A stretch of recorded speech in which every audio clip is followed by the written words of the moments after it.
The economics of warfare are broken. Iran is launching $20,000 drones that America is shooting down with $4 million missiles. There's only one solution, and only one American tech company that can deliver it. It's a cutting-edge defense stock valued at just $3.5 billion that can evaporate drones and missiles for the cost of a Big Mac without ever needing to reload. In today's video, you'll get a clear, digestible breakdown on this company, from the massive problem it's solving to its financial data, so you can decide if this is the future of the US military or an overblown science project trading at a ridiculous valuation. Before we begin, remember my videos are not financial advice. All data in this video is from April 9th, and now 4,000 investors are following my stock research on my Substack, which I've linked in my description.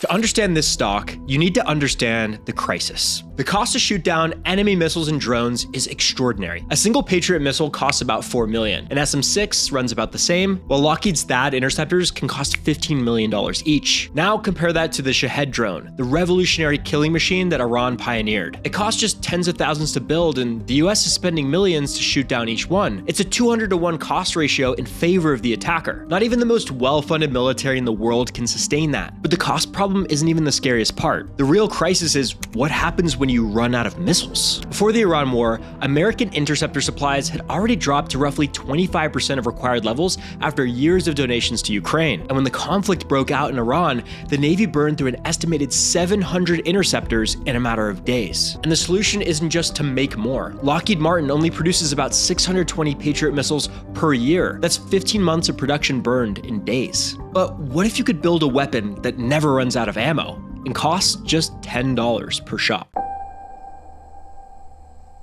In the lush redwood forests of Washington state, there's a small tech company that's been around for a quarter century. But only now is it clear that its IP is key to securing American military dominance. nLIGHT, which trades under the ticker symbol LASR, was founded in 2000 by Scott Keeney, who still runs the company to this day. Now, for most of its life, nLIGHT was an industrial company building high-power fiber lasers for cutting metal and welding. It was a decent business, but Chinese companies outpriced them, and by 2024, it was in freefall. Revenue had declined 3 years in a row, and operating margins hit negative 31%. The stock was trading at under $10, but while the industrial business was dying, something else was growing. nLIGHT has been quietly building out its defense capabilities for years, specifically for directed energy weapons. Directed energy weapons are the solution to the problem I laid out earlier. Instead of firing a $4 million missile, you fire a concentrated beam of light that travels at 186,000 miles per second and costs just a few dollars in electricity. At lower power levels of 10 to 30 kilowatts, these lasers can melt through small drones in seconds. You mount them on military vehicles like Strykers, which gives soldiers point defense against swarms. As the power level increases, so do the targets. At 50 to 100 kilowatts, it's possible to destroy larger drones, rockets, and even mortars. But the holy grail of energy-directed weapons is the 300 kilowatt to 1 megawatt range. At this power, militaries could potentially engage cruise missiles traveling at high speed. And this is exactly where nLIGHT's tech is headed. The need for laser weapons is becoming so clear that nLIGHT abandoned their old business and manufacturing to focus only on defense. This, combined with industry tailwinds, has sent nLIGHT stock on a parabolic run. It surged 740% in the last year as of April 6th. The reason is pretty clear. nLIGHT has established itself as the only US pure play in directed energy weapons. Fully vertically integrated, they make everything from semiconductor laser chips to complete weapon systems deployed in the battlefield. But before we dive into the massive defense programs nLIGHT is working on, let's see where the business stands today. We're going to be analyzing nLIGHT's financials using MooMoo. It's a brokerage platform I use to both trade and analyze stocks in one centralized place. Since MooMoo lets you get the most up-to-date financials on any stock you research, let's dive into it here. The first thing that jumped out to me was nLIGHT's revenue growth, up 71% in Q4 and 32% in full year 2025. Not only is the defense pivot driving rapid growth, but it's bringing higher quality revenue, with gross margins doubling from around 17% to 30%. Free cash flow also hit $15.9 million in Q4, and that's up 345%. But here's what's not so good. nLIGHT is still losing money. Net margin came in at -9%, while EPS was -10 cents in Q4. Zoom out further and you're looking at a company that's been losing money consistently for decades. At current share prices, you're paying over 100 times earnings that won't materialize until 2027. Now, there were two other signals I thought were interesting about nLIGHT that I could find out by using MooMoo's platform. First, 7 out of 7 Wall Street analysts covering the stock have buy ratings with an average price target considerably higher than today's price. Next, I noticed the short interest on this stock is remarkably low. It's around 5%. And if you compare that to other buzzy small cap defense stocks,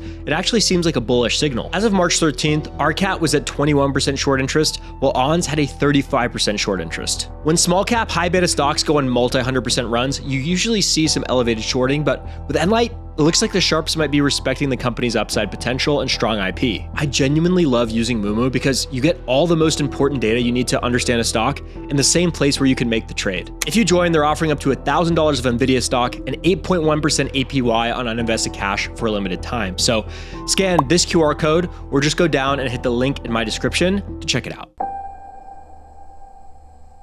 That growth we saw in nLIGHT's financials is driven by hundreds of millions worth of defense contracts. But first you have to understand why nLIGHT is winning them. Their laser weapons tech is superior to massive defense primes that are 100 times bigger. nLIGHT demonstrated over 300 kilowatts under the Pentagon's HELSI Phase 1 program, beating out Lockheed Martin. That performance earned nLIGHT a sole source win on the HELSI Phase 2 contract.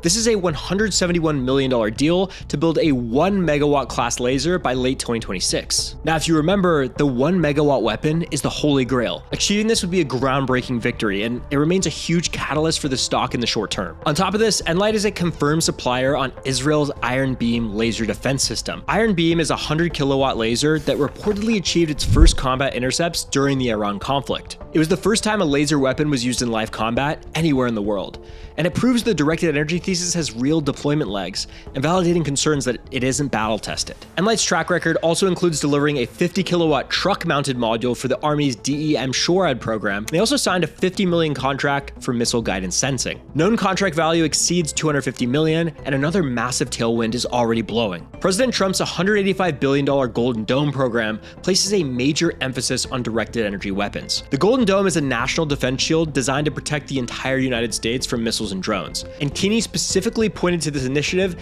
as a significant contributor to growth for nLIGHT in 2026. Overall, there are so many signals that make the demand for nLIGHT's products look asymmetrical. The Navy deployed its Helios laser on USS Preble and wants one on every ship. And a new battleship class that was just announced aims to carry 2 laser weapons at 300 to 600 kilowatts each. But for all the excitement around this sci-fi sounding tech, why might nLIGHT be a bad investment?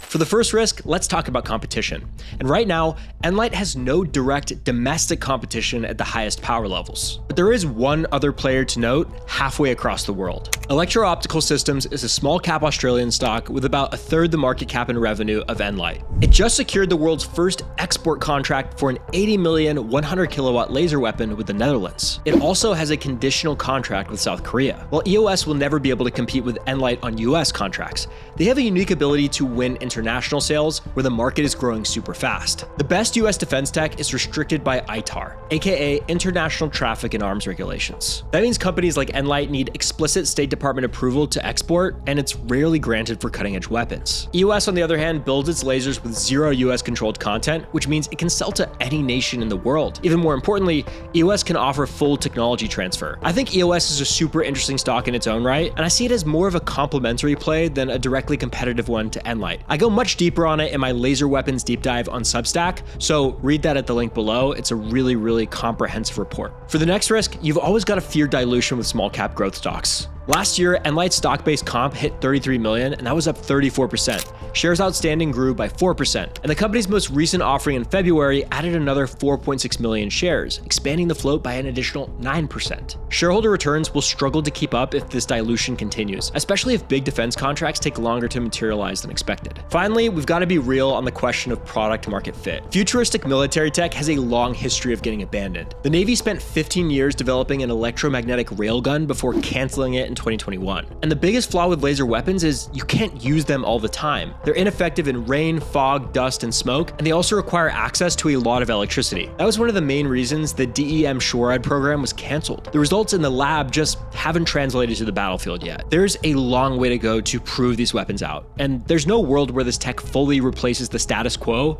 of interceptor missiles. But to round this all out, I think there's one statistic that trumps all. Mordor Intelligence projects the directed energy weapons market at $20 billion by 2030. As the pure play US market leader, nLIGHT's roughly $3 billion valuation stands against a massive market opportunity. Capture just 5% of that, and that would imply $1 billion revenue opportunity, or 4 times its current levels. If the Iran war proved anything, it's that asymmetrical warfare makes even the biggest, most well-funded militaries vulnerable. With infinite ammo and minuscule cost per shot, laser weapons will be the West's own application of asymmetry. And with nLIGHT, just one Golden Dome project or new military contract could multiply the revenue base overnight. The risks are certainly real too. nLIGHT is a bet on future revenues, and stocks like that get crushed in a market downturn. We already saw the stock draw down significantly after the Iran war broke out as investors fled risk, regardless of the thesis. Profitability is far off and dilution is real. Overall though, I still think this is one of the most interesting publicly traded defense companies, and I expect laser weapons to get way more attention in months and years to come. If you want an even deeper dive into nLIGHT as an investment opportunity, as well as that other stock I mentioned, EOS, I wrote up a full institutional grade report on the sector in my Substack. There's a reason why we have nearly 4,000 subscribers at the time I'm making this video. We produce some of the best research for retail investors. And if you want more digestible content on exciting investment themes, check out this video or this video, and I'm sure you'll love those too.